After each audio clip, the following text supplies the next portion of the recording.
Hello good morning all. Welcome to Kerala stock market gate. എന്തുണ്ട് വിശേഷം? So ഇന്നത്തെ pre market സെഷനിലേക്ക് പോകാം. ആൻഡ് ഇപ്പം തുടങ്ങുന്നതിന് മുന്നേ ഒരു കാര്യം സൂചിപ്പിക്കട്ടെ. നാളെ മാർക്കറ്റ് ഹോളിഡേ ആണ്, മഹാരാഷ്ട്ര ഡേ ആയിട്ട് അനുബന്ധിച്ച്. സോ ഇന്ന് എടുക്കുന്ന പൊസിഷൻസ് അത് കണക്കാക്കി മാത്രം എടുക്കാൻ ശ്രമിക്കുക. ഓക്കെ, അപ്പോൾ ആദ്യം തന്നെ നമുക്ക് ഗ്ലോബൽ മാർക്കറ്റ് എങ്ങനെയുണ്ടെന്ന് നോക്കാം. ഡോ ജോൺസിൻ്റെ ഫ്യൂച്ചർ നിലവിൽ നെഗറ്റീവ്ലി ട്രേഡ് ചെയ്യുകയാണ്. ആൻഡ് ക്ലോസിംഗ് ഒരു വിധത്തിൽ പറഞ്ഞാൽ ഫ്ലാറ്റ് ആയിരുന്നു. $2.9 ഫ്ലാറ്റുകളായിരുന്നു. സോ യൂറോപ്യൻ മാർക്കറ്റ്സ് നോക്കുകയാണെങ്കിൽ ടോട്ടലി നെഗറ്റീവ് ഷെയ്ഡിൽ ട്രേഡ് ചെയ്യുകയാണ്. ക്ലോസിംഗ് നെഗറ്റീവ് ആയിരുന്നു. ഏഷ്യൻ മാർക്കറ്റ്സ് നമുക്ക് ചെക്ക് ചെയ്യാം. ഏഷ്യൻ മാർക്കറ്റ്സ് ചെക്ക് ചെയ്യുമ്പോഴത്തേക്കും നിഫ്റ്റി നിലവിൽ 75 പോയിന്റ്സ് ഡൗൺ ആണ്. സോ നമുക്ക് ടോട്ടലി ഒരു 50-60 പോയിന്റ്സിന്റെ ഗ്യാപ് ഡൗൺ ഓപ്പണിംഗ് ആണ് നിലവിലെ അവസ്ഥയിൽ പോസിബിലിറ്റി എന്നുള്ളത്. സോ ഇത് ഇനിയും മാറാം. എന്തായാലും നിലവിൽ ഗ്യാപ് ഡൗൺ ഓപ്പണിംഗിന്റെ പോസിബിലിറ്റി തന്നെയാണ് മാർക്കറ്റ് സൂചിപ്പിക്കുന്നത്. And Japanese markets totally negative trade ചെയ്യുകയാണ്. ആൻഡ് ബാക്കി ഏഷ്യൻ മാർക്കറ്റ്സിന്റെ തായ്വാൻ വെയിറ്റഡ് ഇത്തിരി പോസിറ്റീവ് ട്രേഡ് ചെയ്യുന്നു. ഹാങ്സങ് നെഗറ്റീവ്ലി ട്രേഡ് ചെയ്യുകയാണ്. സോ ടോട്ടലി ഒരു മിക്സഡ് സിഗ്നലാണ് ഗ്ലോബൽ മാർക്കറ്റ് തരുന്നത്. ഇപ്പോൾ നിഫ്റ്റി നമ്മൾ ഇന്നലെ 2 റെസിസ്റ്റൻസ് ലൈൻ ഇന്നലെ വരച്ചിരുന്നു അല്ലേ? അപ്പോൾ നിങ്ങൾ അവിടെ നോക്കുകയാണെങ്കിൽ തന്നെ ഫസ്റ്റ് റെസിസ്റ്റൻസ് ലൈന് മാർക്കറ്റ് അത്യാവശ്യം നല്ല രീതിയിൽ ബ്രേക്ക് ചെയ്തു. സെക്കൻഡ് പോയിന്റിൽ എത്തിയപ്പോഴത്തേക്ക് മാർക്കറ്റ് ഒന്ന് കൺസോളിഡേറ്റ് ചെയ്തു, ശേഷം ബ്രേക്ക് ചെയ്തു. ആൻഡ് അവിടെ നിന്ന് ഒരു സെല്ലിംഗ് പ്രഷർ ഉണ്ടായി. അവിടെ നിങ്ങൾ നോക്കേണ്ട കാര്യമെന്ന് പറയുന്നത് ആ സെല്ലിംഗ് പ്രഷർ കണ്ടിന്യൂസ്ലി മാർക്കറ്റ് ബയേഴ്സിനെ ട്രാപ്പ് ചെയ്ത ശേഷം താഴോട്ട് വരുവാണ് ഉണ്ടായത്. എന്തായാലും മാർക്കറ്റ് താഴത്തെ ഒരു ഡിമാൻഡ് ഏരിയയിൽ നിൽക്കുന്ന ഒരവസ്ഥയാണ് ഉള്ളത്. സോ ഞാൻ ഈ ലെവൽസ് ഒക്കെ ഒന്ന് മാറ്റിയിട്ട് നമുക്ക് ജസ്റ്റ് അല്ലാതെ ഒന്ന് നോക്കാം. കണ്ടില്ലേ? അപ്പം നമുക്ക് മനസ്സിലാവുന്ന കാര്യം എന്താണ്, മാർക്കറ്റ് സ്ട്രക്ചറലി ഒരു ബ്രേക്ക് ചെയ്യാനുള്ള അറ്റംപ്റ്റ് നടത്തി. ഇതോ ഒരു ഹൈ തന്നു, വീണ്ടും ചെറിയൊരു ഹൈ തന്നു. ആൻഡ് ആ ഒരു ഹൈ എന്ന് പറഞ്ഞാൽ താഴത്തെ ലോവർ ലെവലിലേക്ക് വന്നു. വീണ്ടും ഒരു ഹയർ ഹൈ തരാനുള്ള അറ്റംപ്റ്റ് മാർക്കറ്റ് നടത്തിയിട്ടുണ്ടെന്നുള്ള കാര്യം നമുക്കറിയാം. ബട്ട് ഫെയിലിയർ ആയി. ഓക്കെ, അപ്പോൾ നമുക്ക് എന്ത് ചെയ്യാം? ഈ ഒരു ഏരിയ മാർക്കറ്റിൽ വീണ്ടും ഒരു സെല്ലിംഗ് സോണായിട്ട് തന്നെ വരാനുള്ള പോസിബിലിറ്റിയാണ് കാണുന്നത്. അതിൻ്റെ കാര്യമെന്ന് പറയുന്നത്, നിങ്ങൾ ഇവിടെ നോക്കുകയാണെങ്കിൽ ഒരു ഗ്യാപ് ഡൗൺ ഓപ്പണിംഗ് ഒന്നായ ഒരു ഏരിയ ഉണ്ട്. ആ ഒരു ഏരിയ കണക്കാക്കിയാണ് മാർക്കറ്റ് ഇന്നലെ സെല്ലിംഗ് പ്രഷർ നേരിട്ടത്. സോ ഈ ഒരു ഫുൾ സോൺ ആയിരിക്കും മാർക്കറ്റിൽ ഞാനൊരു സെല്ലിംഗ് പ്രഷർ വരുന്ന ഏരിയ ആയിട്ട് ഞാൻ കണക്കാക്കാൻ പോകുന്നത്. അതിന് അതിൻ്റെതായ റീസൺസ് ഉണ്ട്. മുന്നേ ഉണ്ടായിരുന്ന ആ ഒരു സെല്ലിംഗ് സോണിൽ തന്നെയാണ് മാർക്കറ്റ് റീടെസ്റ്റ് ചെയ്തേക്കുന്നത്. അപ്പോൾ നമ്മളിവിടെ ശ്രദ്ധിച്ച് നോക്കിയാൽ മുന്നേ ഇവിടെ ഒരു സെല്ലിംഗ് സോൺ റീടെസ്റ്റ് ചെയ്തിട്ടുണ്ട്. ആ സെല്ലിംഗ് സോണിൽ തന്നെയാണ് മാർക്കറ്റ് റീടെസ്റ്റ് ചെയ്തത്. ഓക്കെ, ആൻഡ് നിങ്ങളിവിടെ നോക്കുകയാണെങ്കിൽ തന്നെ ചെറിയ ലിക്വിഡിറ്റി ഏരിയ ഇവിടെ കീപ്പ് ചെയ്യാൻ കഴിയും. മേ ബി മാർക്കറ്റ് ലിക്വിഡിറ്റി എടുക്കാനായിട്ട് ഈ ഒരു സോണിലെത്തി, ഒന്നെങ്കിൽ ഇവിടെ നിന്ന് താഴോട്ട്. ഓക്കെ, ചെറിയൊരു ട്രെൻഡ് ലൈൻ ലിക്വിഡിറ്റി ഇവിടെ കീപ്പ് ചെയ്യാനുള്ള പോസിബിലിറ്റി ഉണ്ട്. May be trend line liquidity build ചെയ്യാനും പോസിബിലിറ്റി ഉണ്ട്. മേ ബി മാർക്കറ്റ് ഇങ്ങനെ ഒരു പ്രൈസ് ആക്ഷൻ പ്ലേ ചെയ്തേക്കാം. മേ ബി ഈ ഒരു 24,000 ഒരു വന്ന് മാർക്കറ്റ് അപ്സൈഡ് മൊമെന്റം, അതായത് ഈ ഒരു സോൺ മാർക്കറ്റ് മുന്നേ ഡിമാൻഡ് എടുത്ത ഈ സോണ് മേ ബി മാർക്കറ്റ് സപ്പോർട്ടായിട്ട് ടേക്ക് ചെയ്യാനുള്ള പോസിബിലിറ്റി ഉണ്ട്. ആൻഡ് പിന്നെ ഈ ഒരു ലിക്വിഡിറ്റി ഏരിയ, നമുക്ക് ഈ ഒരു ഏരിയാസ് മാർക്ക് ചെയ്ത് വെക്കാം. വളരെ ഇമ്പോർട്ടൻറ്റ് സോൺസ് ആണ് നമ്മളിപ്പോൾ മാർക്ക് ചെയ്ത് വെച്ചിരിക്കുന്ന സോൺസ് എന്ന് പറയുന്നത്. ഒരു സൈക്കോളജിക്കലി മാർക്കറ്റ് ചെയ്യാവുന്ന സോൺസ് നമ്മൾ മാർക്ക് ചെയ്ത് വെച്ചു. ഓക്കെ, അപ്പോൾ ഈ 2 ഏരിയ മാർക്ക് ചെയ്ത് വെക്കുക. ആൻഡ് അവിടെ നിന്നും ഈ ഒരു സെല്ലിംഗ് പ്രഷർ മാർക്കറ്റ് അതിജീവിച്ചാൽ 24,600 ഒരു മൂവ്മെന്റ് നമുക്ക് പ്രതീക്ഷിക്കാം.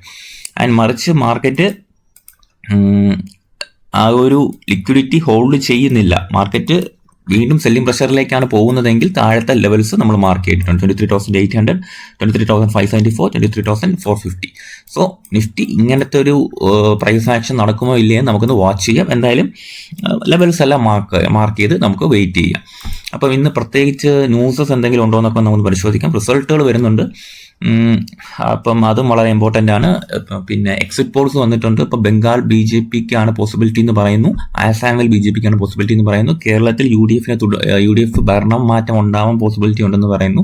സോ എന്തായാലും മൺഡേ മാർക്കറ്റ് തുറക്കുമ്പോഴത്തേക്കും മേ ബി ഫ്ലക്ച്വേഷൻസ് ഉണ്ടാവാം. ഇന്നും മാർക്കറ്റിൽ അതിൻ്റെതായ ഫ്ലക്ച്വേഷൻസിനുള്ള പോസിബിലിറ്റി ഉണ്ട്. ഇന്ന് റിസൾട്ടുള്ള കമ്പനികൾ വളരെ പ്രധാനപ്പെട്ട കമ്പനികളാണ്. Bajaj Finserv, Adani ports, Hindustan Unilever, ACC, Aster DM health care, Central Bank of India, Cholamandalam investments, പിന്നെ Edelweiss financial service, equity small finance bank, IDBI bank, India mart, doctor Lalpath labs, Laurus labs, Mazagon, പിന്നെ national aluminium company, national security depository, NSDL, RailTel corporation, RR Kabel, Sona BLW, precision forgings and Sundaram fasteners. ഇത്രയും കമ്പനികളുടെ result വരുന്നുണ്ട്.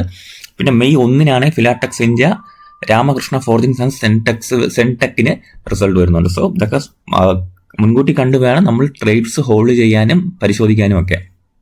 Okay, ഈ രണ്ടിനും ഉണ്ട്. APL Apollo tubes, Indian shelter finance corporation, network, Kotak Mahindra, SMC global securities. Okay, അപ്പോൾ quarterly earnings വന്നതിൽ ബജാജ് ഫിനാൻസിനാണെങ്കിൽ അത്യാവശ്യം നല്ല ഗ്രോത്ത് വന്നിട്ടുണ്ട്. 22% ഗ്രോത്ത്, 4546 നിന്നും 5553 കോടിയിലേക്ക് ഗ്രോത്ത് വന്നിട്ടുണ്ട്. സ്കെഫ്ലർ ഇന്ത്യക്കാണെങ്കിൽ പ്രോഫിറ്റ് സോർ ചെയ്തിട്ടുണ്ട്, 251 കോടിയിൽ നിന്നും 316. ഇൻഡിജീനാണെങ്കിൽ പ്രോഫിറ്റ് സ്ലൈറ്റ്ലി കുറഞ്ഞിട്ടുണ്ട്. RPG ലൈഫ് സയൻസിനും പ്രോഫിറ്റ് സ്ലൈറ്റ്ലി കുറഞ്ഞിട്ടുണ്ട്, ബട്ട് റവന്യൂ ഗ്രോത്ത് ഉണ്ടായിട്ടുണ്ട്. സിൻജിന് പ്രോഫിറ്റ് ഡിക്ലൈൻ ഉണ്ടായിട്ടുണ്ട്, ബട്ട് റവന്യൂ ഗ്രോത്ത് ഉണ്ടായിട്ടുള്ളതായിട്ട് കാണിക്കുന്നുണ്ട്. പിന്നെ മോയിൽ പ്രോഫിറ്റ് ചെറുതായി സ്ലിപ്പ് ചെയ്തിട്ടുണ്ട്, ലൈക്ക് 115 കോടിയിൽ നിന്ന് 92 കോടിയിലേക്ക് വന്നിട്ടുണ്ടെന്നാണ് സൂചിപ്പിക്കുന്നത്. HEG ലോസ് ഇത്തിരി വൈഡൻ ചെയ്തിട്ടുണ്ട്, അതിൻ്റെ റവന്യൂ ഗ്രോത്ത് പക്ഷേ ഉണ്ടായിട്ടുണ്ട്. ഓക്കെ, ഫോഴ്സ് മോട്ടോഴ്സ് പ്രധാനപ്പെട്ട ഒരു കമ്പനിയാണ്. പ്രോഫിറ്റ് സ്ലൈറ്റ്ലി കുറഞ്ഞിട്ടുണ്ട്, അതായത് 434 കോടിയിൽ നിന്നും 278 കോടിയിലേക്ക് എത്തിയിട്ടുണ്ട്. റവന്യൂ ഇൻക്രീസ് ചെയ്തിട്ടുണ്ട്. നമുക്ക് നോക്കാം. ഫോഴ്സ് മോട്ടോഴ്സ് ഞാൻ ഹോൾഡ് ചെയ്യുന്നുണ്ട് കേട്ടോ, കുറച്ച് ക്വാണ്ടിറ്റി താഴത്തെ ലെവലിൽ നിന്ന്. നമുക്ക് നോക്കാം. MAS ഫിനാൻഷ്യൽ സർവീസ് തന്നെ പ്രോഫിറ്റ് ജമ്പ് ചെയ്തിട്ടുണ്ട്, 80 കോടിയിൽ നിന്ന് 99 കോടിയിലേക്ക്. പിന്നെ ഉള്ളത് ജാന സ്മോൾ ഫിനാൻസ് ബാങ്ക് ആണ്, പ്രോഫിറ്റ് ഗ്രോത്ത് ഉണ്ട്. നവീൻ ഫ്ലൂറിന് അത്യാവശ്യം നല്ലൊരു പ്രോഫിറ്റ് ഗ്രോത്ത് ഉണ്ട്, 95 കോടിയിൽ നിന്നും 212 കോടിയിലേക്കാണ് നവീൻ ഫ്ലൂർ ഇന്റർനാഷണൽ പോയത്. സോ റവന്യൂ സ്പൈക്കും ഉണ്ടായിട്ടുണ്ട്, 124% എന്ന് പറയുമ്പോൾ അത്യാവശ്യം നല്ലൊരു ഇതാണ്. പിന്നെ IIFL ഫിനാൻസിന് അത്യാവശ്യം നല്ലൊരു റവന്യൂ ഗ്രോത്ത് ഉണ്ടായിട്ടുള്ളത് ആൻഡ് പ്രോഫിറ്റ് ഗ്രോത്ത് ഉണ്ടായത് 207 കോടിയിൽ നിന്നും പ്രോഫിറ്റ് സർജ് ചെയ്ത് 568 കോടിയിലേക്ക്. സോ അത്യാവശ്യം നല്ലൊരു റവന്യൂ ഗ്രോത്ത് ഉണ്ടായിട്ടുണ്ട്. ഓക്കെ, ഇത്രയൊക്കെയാണ് ഇന്നത്തെ പ്രധാനപ്പെട്ട ന്യൂസസ്. അപ്പം ഞാൻ വാച്ച് ചെയ്യുന്ന കമ്പനികൾ എന്ന് പറയുമ്പം RBL ബാങ്ക് ഞാൻ കാണിച്ചു തരാം. RBL ബാങ്ക് ഞാൻ ഇന്നലെ സ്റ്റഡി ചെയ്യുന്നുണ്ടായി. നമുക്ക് ഹോൾഡ് ചെയ്യുന്ന ഫ്യൂച്ചേഴ്സ് എടുക്കാം. ഇപ്പം നിങ്ങൾ നോക്കുകയാണെങ്കിൽ തന്നെ ഒരു 343 ബ്രേക്ക് ചെയ്തിട്ടുണ്ട്. അപ്പം നല്ലൊരു മൂവ്മെന്റ് പോസിബിലിറ്റി ആണെന്ന് തോന്നുന്നു. എന്തായാലും നിങ്ങളും സ്റ്റഡി പർപ്പസിന് വേണ്ടി RBL ബാങ്ക് പഠിച്ചോളൂ. ശേഷം ഗ്ലെൻമാർക്ക് ഞാൻ ട്രേഡ് എടുത്ത കമ്പനിയാണ്. ഇന്നലെ mostly trade just nearby വന്നിട്ടുണ്ടായിരുന്നു, അപ്പം അതും പഠിക്കാൻ വേണ്ടിയിട്ട് എടുത്തു വെച്ചിട്ടുണ്ട്. ഓക്കെ, പിന്നെ അഡോർ വെൽഡിങ്ങിൻ്റെ റിസൾട്ട് ഞാൻ പരിശോധിച്ചിട്ടില്ല. അപ്പം അഡോർ വെൽഡിങ് ഞാൻ ഇന്ന് എന്തായാലും വാച്ച് ലിസ്റ്റിൽ ഇട്ട് വച്ചേക്കുകയാണ്. റിസൾട്ട് നോക്കിയ ശേഷം തീരുമാനം എടുക്കാനായിട്ടാണ് വച്ചേക്കുന്നത്. പിന്നെ വോൾചന്ദ് നഗർ അത്യാവശ്യം നല്ല രീതിയിൽ പ്രോഫിറ്റ് കിട്ടിയ ഒരു കമ്പനിയാണ്. അപ്പോൾ കുറേ കാലം ഈ ഒരു സോണായിരുന്നു, 140 മുകളിൽ കുറച്ച് കാലം ലോസിൽ കിടന്നതാണ് എനിക്ക്. അതിനുശേഷം പ്രോഫിറ്റില്ല, ഇപ്പോൾ ഹോൾഡിംഗ് ആണ് നിലവിൽ. അപ്പോൾ പിന്നെ നമ്മുടെ ടെലിഗ്രാം ചാനലിൻ്റെ കാര്യം, ഇപ്പോൾ നിലവിൽ 115+ ആയിട്ടുണ്ട്. അപ്പോൾ ഇതുവരെയും ജോയിൻ ചെയ്തിട്ടില്ലാത്തവർ ജോയിൻ ചെയ്യാൻ ശ്രമിക്കുക. ഇന്നലെ സ്കൈ ഗോൾഡ് ഞാൻ ട്രേഡ് എടുത്തിൻ്റെ ട്രേഡ് ബ്രേക്ക് ഡൗൺ വീഡിയോ ഞാൻ കൊടുത്തിട്ടുണ്ട്, അപ്പോൾ അത് കാണാത്തവർ കാണാൻ ശ്രമിക്കുക. അപ്പം എന്തായാലും നിങ്ങൾ ജോയിൻ ചെയ്യുകയാണെങ്കിൽ നിങ്ങൾക്കും യൂസ്ഫുൾ ആയിരിക്കും. ഞാൻ എന്നെ കൊണ്ട് കഴിയുന്ന ഇൻഫർമേഷൻസ് എല്ലാം ഷെയർ ചെയ്യാൻ ശ്രമിക്കുന്നുണ്ട്. ഞാൻ എടുക്കാൻ പോകുന്ന ട്രേഡ്സിൻ്റെ അപ്ഡേറ്റുകളെല്ലാം ഞാൻ ഇടാറുണ്ട്. സോ മാക്സിമം പേര് ജോയിൻ ചെയ്യാൻ ശ്രമിക്കുക. Okay, so thank you.